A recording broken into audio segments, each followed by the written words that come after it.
a public access production. Comcast is required to provide time on this channel and make it available pursuant to franchise agreements with the communities we serve. Comcast is not affiliated with the following program or the producers of public access programming and is not responsible for the content. The following program does not reflect the opinions of Comcast or its affiliates.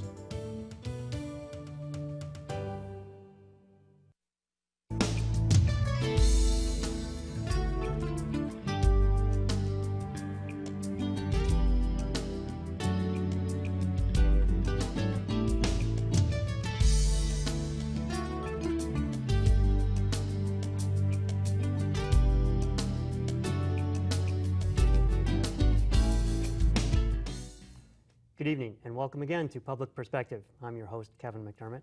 And the economy is on everybody's mind these days. So tonight we'll be talking about that and some of the options that may exist in the new economy. Our guest tonight is Leo Wisniewski, member of Entrepreneur Source. Leo, it's a pleasure to have you on the show. Thank you very much. Thanks for having me. Well, so let's talk for just a minute about the economy. I think everybody kind of knows what's going on, but things aren't as good as they could be, are they? No, things are, the economy, there's debate on whether we're in a recession or not in a recession. I think most business owners or people that I talk to, there's clearly some problems with the economy. I think you see it in the newspaper every day, layoffs that are happening left and right. In fact, the jobless rate is up, unemployment claims are up. Right. So it seems like kind of a rocky time, and the economic news seems all to be, if not terrible, foreboding. Right. Right. Now, I think something else, before the show, we're talking about something that's changed in the economy, and that's the relationship between an employer and an employee. Right. Yeah, what I see is the change in the lack of corporate loyalty anymore. What's fascinating to me is what I see is a shift now even for high performers in a company, where those folks could maybe if there's some cutbacks, they would be set aside. They would be fine. They wouldn't lose their job. But if they're bringing in a big salary or big bonuses now, even those folks are getting laid off. Well, and in fact, in today's environment, if you're part of a unit, even if you yourself are doing well, but the unit is outsourced, right, you're out of luck. Right. And the fact that you did well really doesn't have much to say about whether or not you're going to keep your job with that company that just outsourced your department, right? Right. Yeah. Unfortunately, in a corporate environment, there's no place to hide. If there's things that happen outside of your control, budget cuts, mergers are a classic example. We see mega mergers that are going on nowadays. There's no company that's immune to being, merged into. We see some of the large technology companies, and it's unfortunate because once that merger happens, like you're saying, whole departments, whole areas can be cut out, outsourced, let go. Well, sure, particularly my own background's in the corporate world, and having been through a number of mergers where, in fact, entire departments, you don't need 2 sales and marketing departments, you don't need 2 IT departments. Right. So there's a whole number of those where one of them has to go. Right. And so you can expect enormous layoffs from these kinds of mergers. That's exactly right. So your specialty is in working with people who may have experienced that recently and figuring out what some of the alternatives are, right? Right, yeah. I spent about 20 years in corporate. And after working in a successful corporate job, I decided to leave. I ended up opening up. I went through a process that I help folks now. Well, in fact, you were telling me before the show, you worked for a very large and well-known consulting company. Exactly. And were on the partner track. Exactly. But you decided to leave. Yeah, honestly, it turned out to be a lifestyle choice for me. I would travel all around the world. It was a joke because my wife didn't even know what part of the country I was in. I'd come home, I'd have to wear a name tag. Kids are like, I've seen you around before, things like that. I've seen your picture, yeah. Aren't you related to us? Yeah. You and Mom, something like that? Yeah, exactly. Right. So I decided before it was too late, I had some friends and they really made some impressions on me to say, you can't rerun those years, those middle school, those high school, those college years. You don't get a chance to redo those. And so I made a decision before the kids got into middle school that I would make a change. I walked away from the corporate career, and we ended up opening up haircut salons. I know nothing about hair cutting, and my wife doesn't. Nobody in our family could cut your hair. Right? No, because I focus on the business side. Now, what makes you choose something as far afield? I mean, if we think about people who lose their jobs or they want to start up a business, in most cases, in fact, most people I think would advise you to stay with something you know, because Yep. you have expertise there. Yep. And yet you took a completely different Yep. tack. Yeah, well, it's interesting because that advice is on track. If you're going to start up an independent business on your own, or you're going to buy an independent business, you do need to stick with your past expertise, because when you're looking for financing or looking to run the business, you're bringing a lot of that expertise. You're a big part of the system. I focus on franchises, which allows people to get involved in a business that they had no exposure before. But you don't sell franchises, correct? Yeah, I actually, what I do is I take people through a process where they can understand, is business ownership right for them? And if so, then what are the options that are available? And then I am a broker, so I do get them connected with different businesses, but I do a lot of the work based on their interests, based on what they should be looking at, and I guide them through the whole process. So if I had come to you and I'd say, look, I've just been laid off and I was working at this company for 20 years, and gee, I was a senior vice president, but now I'm not really sure what I want to do. Right. How would we start out? Yep. What I'll do is we'll talk a little bit about your background, what you've done before, what you like to do, what you don't like to do, some of the key areas that are your strengths, because we want to leverage your strengths.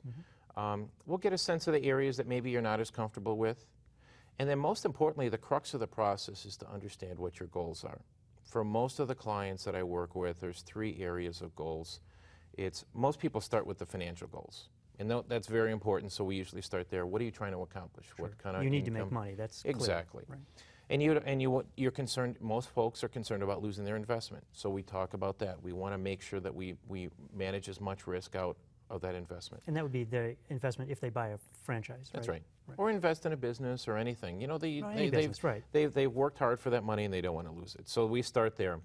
What's kind of unique about what I do is we also focus on lifestyle goals, and we also focus on what your professional goals are. What are you trying to do professionally? And the reason why we do all of those, and when I take folks through the process, we look at all of those, is because when I have been, I'm a coach for some existing business owners. They take me through, they say, Leo, you need to help me to stay on track because they're making more money than 5 people that we know, but they don't have time. They don't have the lifestyle that they want. And they come to a point in their life where they realize money is not the most important thing. In fact, they may realize that they've kind of gotten over the money hurdle. They're That's making enough. They've saved right. enough. And so now it's time to reevaluate, right? Exactly. Yeah, because the analogy I use with clients is money is like paint for a painter. It's what you do with the money that is the most important thing. It's not the end game. Now, like you're saying, most people are initially focused on I need to earn the money, and that's important. We want to make sure that or just happens. I want to maximize my income. And without Exactly. really a clear reason for doing that or what they want to do with that money. Is that what you find? Exactly, exactly. Well, and I try to exemplify that for the clients that I work with. We own 4 businesses, and one of the things is very important that I try to help people understand is there's a difference between buying a job and being a business owner.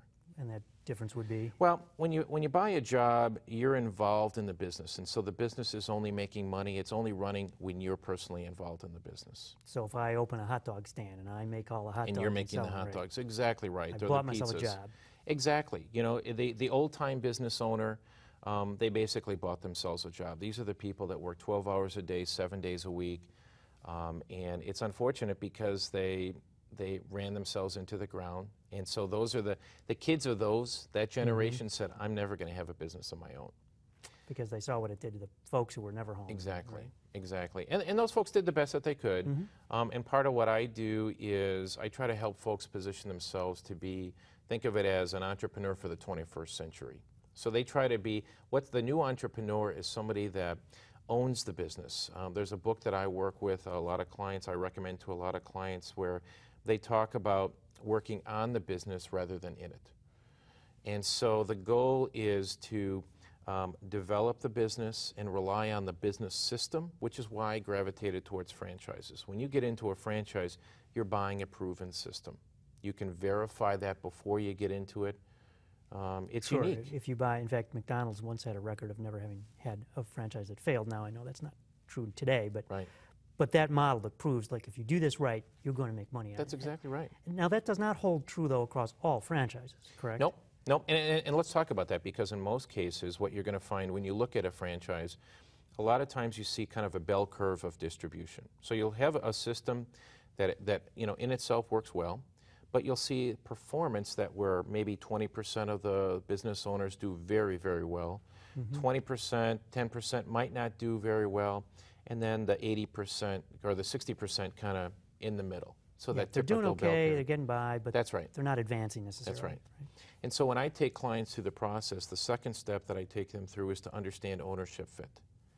I do a profile for clients, I do a style analysis where we understand their behavioral style, because what I found is, to your point, is you may have a business system that's good, but you may not have a good fit. I'll give you a good example. I've got, my background's in technology. There's a person that I was coaching that was interested in getting involved in a technology business. He was a referral to me. And it was from a friend who said, you really have to help this guy out because I think he's off track. And he thought that because his background was technology and the company he was looking at was technology, that that would be a good fit. We dug a little deeper and found out that his background is primarily management, operations, back office kind of things. Right. As an owner in that technology business, his primary role would be cold call selling, which he'd never done before. And that's a hard thing to do. Exactly. For people who have never done it, it's remarkably difficult. Exactly. So we did a style analysis, like I do with all clients, and laid out what is the franchise looking for, and what's your background, and how does that, where do we match and where don't we match, and saved him a whole lot of trouble and redirected him into a business that's a better fit, and now he's doing very well. And so I'm kind of surprised by that, because in any business, you have to sell. That's just a part of the business. If you own the business, Right. you are the best spokesperson for the business. You have the most interest in its success. That's right. So take this fellow whose life had been in backroom operations and had really never been, apparently had not been involved in public and certainly hadn't been Right. selling. So what kind of business fit do you find for someone like that? Well, you want to look at something that may be retail, where most of the advertising for the business is more marketing and not sales. So in my haircut salons, I'm not out selling haircuts. What I'm doing is marketing. We're doing shared mailers, we're doing newspaper ads, we're doing balloons and things like that. And so if you don't have a cold call mentality or a cold call background, you can find a business like that. Okay, and that would play to the strengths, and apparently played to yours as well, since you've been successful. Exactly. Because without making cold calls, like in the case of these haircutting salons, the advertising is all, you plan it, you can plan it by yourself, essentially. Exactly. Send it out, it reaches the public, Right. and then they come to you. Right. Right? So Right. that's the kind of fit that you're talking about. Right. Yeah, because you know what's interesting is what I'm trying to do is dig down to what are the transferable skills that, let's say you were an accountant before and you like to do analysis and you like to do planning, or I was a project manager, I did a lot of detailed planning work. What are those transferable skills that I can apply to a completely different business? And to your point, I can plan my marketing campaign, I can get the execution done, and I can do the analysis every Saturday morning. I look at the numbers for my business. That's my strength. Which are, in fact, in any business, are key strengths. In fact, being able to know the numbers Exactly. is key to any successful business. That's right. Either you have to know it, or you have to have someone you really trust who knows it. That's right. Yeah. Now, speaking of that, though, for most people who are starting out as entrepreneurs, especially if they've been in the corporate world, where there's this entire support structure built up around to help them. Yep. Now you go off on your own, Right. and suddenly you realize that, oh my Lord, I do have to do my own accounting. That's right. How do you help people through that transition? Yeah, what we do is one of the things that I use as a mantra on my practice is to help people build secure, trusted advisors all around them throughout the process. So before they get into their business, in fact, on the radio show I just talked about this last week, they need to make sure they have a banker that they can work with, not only initially but as they grow. If I can interject for just a minute, you mentioned your radio show, and I failed to tell our public that you have a regular weekly radio show. Yep, I do a radio show called Livin the Dream, and we talk about business ownership, which is what I do. We talk about financial management, we talk about real estate investing, and we talk about career advancement. So coming back then, sorry for interrupting, to getting the group of trusted advisors around you. So a banker. Yep, banker, accountant, lawyer. And then you want to look at some of the more specialized areas that you might get some advice on selling. There are consultants out there that will help you learn how to sell. There's, I use a virtual assistant. So with some of those activities that you might not want. What is a virtual assistant? A virtual assistant is someone that isn't a full-time employee, and my assistant lives up in Minnesota. And so she takes some of the work that I don't have time for. Administrative types of tasks. Exactly. Non-revenue generating activity that doesn't help me help the business. But it's nonetheless essential to do. Needs to get done. Needs to get done. That could be paying bills. It could be sending out newsletters. It could be whatever it is. She takes care of all that activity for me. So when I'm working through the process with a prospective entrepreneur, I get them connected with other business advisors. Besides the bankers, we get the virtual assistants. We get folks that might help with marketing. Even insurance? Insurance, websites. And a lot of this is when you're doing the analysis with the franchise, what you want to do is understand what are the services that they provide. Now, a lot of some of the franchises, they will even provide you with support on how to do selling, how to do your back office work. Sometimes they've even contracted that they'll do the back office work for you. So one franchise is not the same as the next. These all vary in quality, in reach, in trustworthiness, I'm sure. That's right. So if I were looking at that, how would I begin to evaluate how good one franchise was versus another? Yep. What I suggest is that what you're going to do is you're going to talk to the franchise itself, the franchisor, to understand the business. How does the business model work? The process that we use is something called validations, where we're going to help learn from the franchise, how's the business supposed to work, and then we're going to verify or validate that by talking to existing business owners. Who own these franchises. Exactly. And so that's a common practice. Any good franchisor is going to give you the names of some franchisees who can work with you, right? That's right, and I encourage folks to start out with folks that are doing well in the business, because you want to understand what is the role model that you want to follow if you're going to get into this business. But then what you want to do is you want to pick some randomly. There's a document called a FDD, which is a franchise disclosure document. And you can go to the back of that, and it's got names and phone numbers of franchisees. You can call some randomly. You can also go to the franchisor and say, I'd like to talk to folks that are struggling in this business. And so the good ones will, I'm sure, give you that answers, right? Or if they withhold the answers, if they withhold that information, would that be a warning flag? Exactly. Stay away? Exactly. See, and part of this, what you want to do is you want to start out with the ones that are doing well, so you have a clear understanding of what works well in the business. To your point, sometimes human nature, you may get folks that are not doing well in the business, and so they may not be overly open about their part of why the business is not successful, that owner. And so what you need to do is get educated before you talk to the folks that are struggling, so you know what to listen for. And in most cases, most of us, being human, don't like to admit defeat, and so we generally tend to lay the blame somewhere outside ourselves. Competition, the weather, the franchise, the poor location, whatever it is. Now, if you've... Then some of that may be true, right? I mean, absolutely. there may have been some bad choices. Absolutely, and those are things you want to know before you get into the business. You know, classic examples I can think of in our haircut business, a classic example is we have a 16-week grand opening. And folks that are struggle, they do so well after the first few weeks, they stop marketing. And unless you know what to listen for, you know, they aren't going to mention that they only market for 4 of the 16 weeks. And so the model would say you got to do continuous marketing through 16 weeks. And so you know what to need. You need to know what to listen for. Because they may not be overly open about, well, we forgot those other weeks.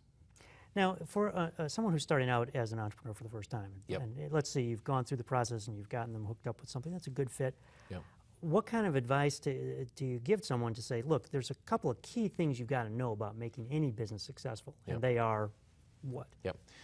The first thing is you've got to be comfortable with the business is dynamic. And what is a business dynamic? What the business is dynamic means it's constantly changing.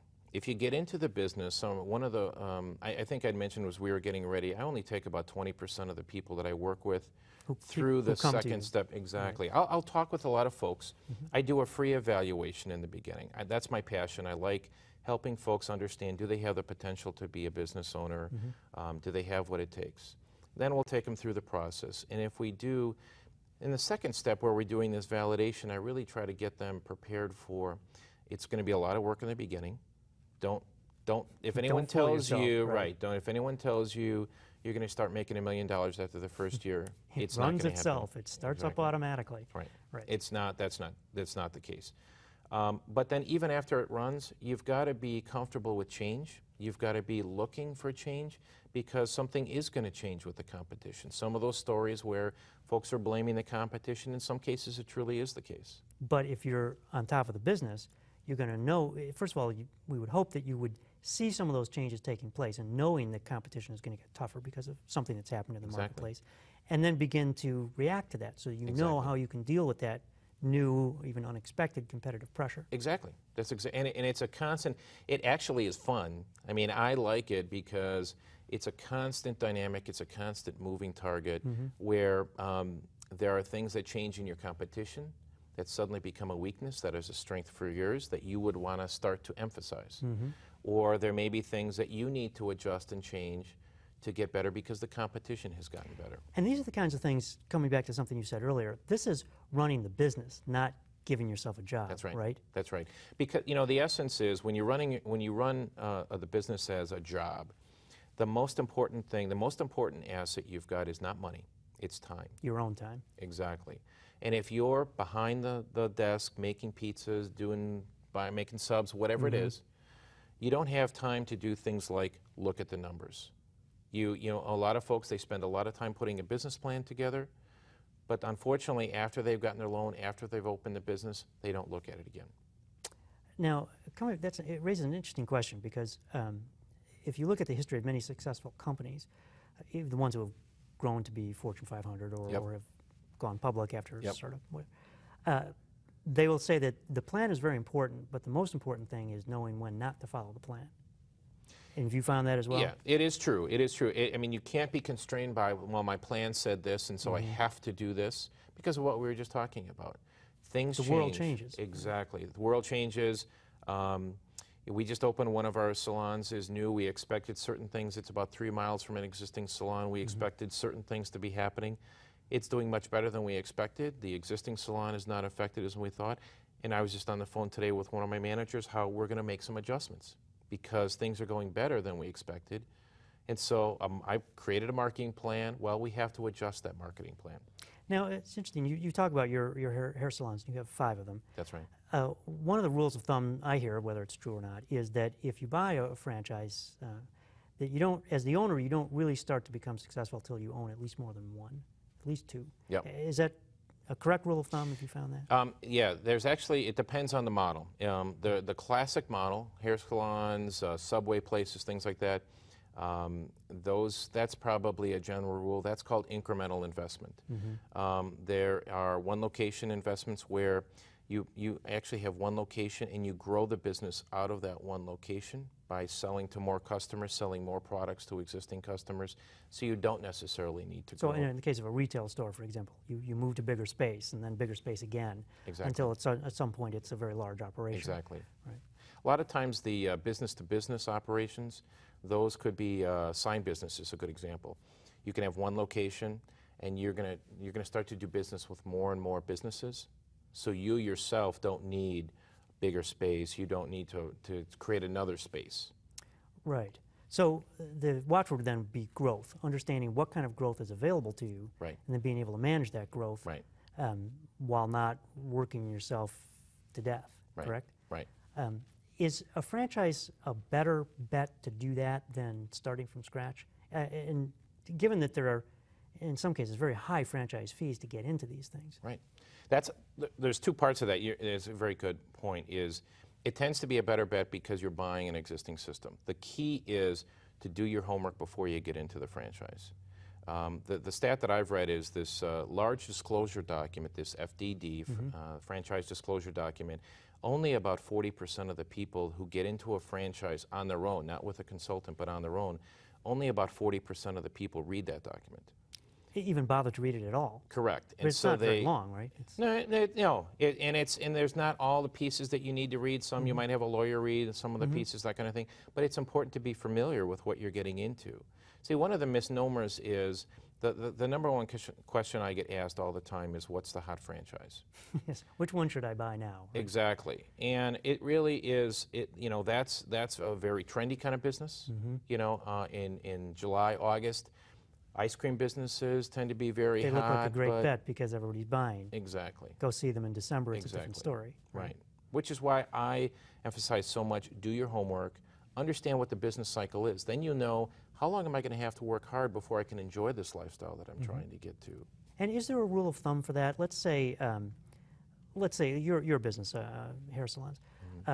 If I were going into that business, should I have an expectation to gauge my success? Like after a year or after 2 years or whatever it is, I should own 2 of these. Yeah. Is that Yeah, it's going to depend on the franchise. The general rule of thumb that I tell clients is it's going to be maybe before or after this, but as a rule of thumb, about a year before you get to break even in most businesses. Even in franchise, it takes about a year to get there? Yep. Okay. Yep. Now, in some are faster. In Chicago, some of the Great Clip salons are faster than that. But some of the other businesses that I work with are longer than that. So as a rule of thumb, if you didn't know anything else, guess at about a year. And once you reach break even, is that the time to start thinking about the next investment? Exactly. Exactly, because then you've got your costs covered for your first location. Then you can start your investment. You can, especially as you get farther, either you can invest more or you can invest the extra money that you're getting from that first location into the second business. Plus, once you've reached break even, it's much easier to get bank loans. If you want to bring in other investors, it's much easier to attract that kind of money. Exactly, because then you've got a track record. You're established as a successful owner in that business, and you've got positive cash flow. Now, is there any kind of statistics of people who go into franchises, either with or without consultants? Is there some success rate that people can point to? Do X number of people expect to be successful in franchise? I've heard different figures. I know that as an independent business, about 80% of the businesses fail after 5 years if it's an independent business. I've heard the opposite, that 80% of the franchises after 5 years are successful. Well, on that note, that kind of good news. We're out of time. Oh. Already. Wow. So, Leo, I want to thank you so much for being here. Thank you very much. I've learned a lot. Thank you. I'm not sure if I'm going to open a franchise myself yet, but you never know. And I want to thank you for watching Public Perspective once again. I'm your host, Kevin McDermott. Please join us every Saturday night at 8 on Comcast Channel 19. Till next time, thank you and good night.